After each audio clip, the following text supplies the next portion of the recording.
There was no warning given to the Pacific Fleet. This is all held in secrecy because the official policy of the U.S. government was to have Japan commit an overt act of war against the United States, and that was the policy.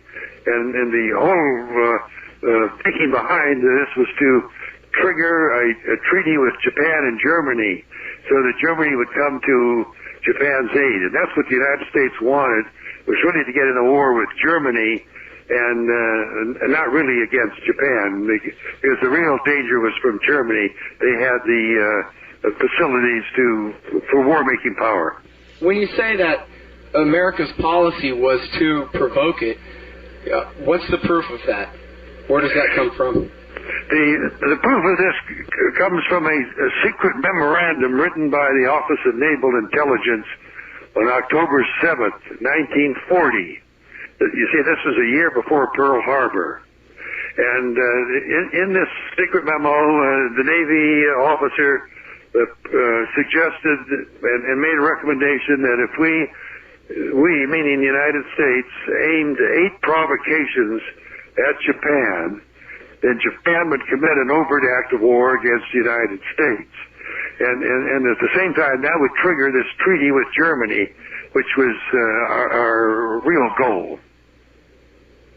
What were the 8 points of that plan? The provocations were, 1, to cut off all access by Japan to the natural resources of Southeast Asia. You see, Japan is an island nation. They have very little resources, so they have to get their oil and tin and all materials like that from abroad.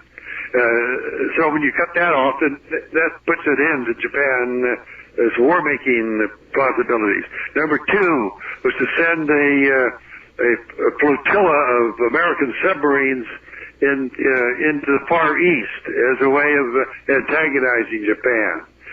Number 3 was to make a deal with Great Britain to use British bases in the Pacific. And that was done. Britain granted us the use of a base, they called it 8 points, 8 actions. It was the actual wording that the Navy intelligence officer used, but actually these were 8 provocations, or goading Japan. The next one was to send a squadron of United States cruisers into Japanese territorial waters, and this was done. And President Roosevelt himself approved sending the cruisers into the Japanese waters. He said, "I don't mind losing 1 or 2 cruisers, but I don't want to lose 5 or 6.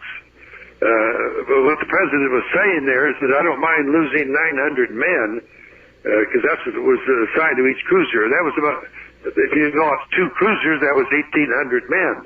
And that's about what the Navy lost at Pearl Harbor, 1,800 killed.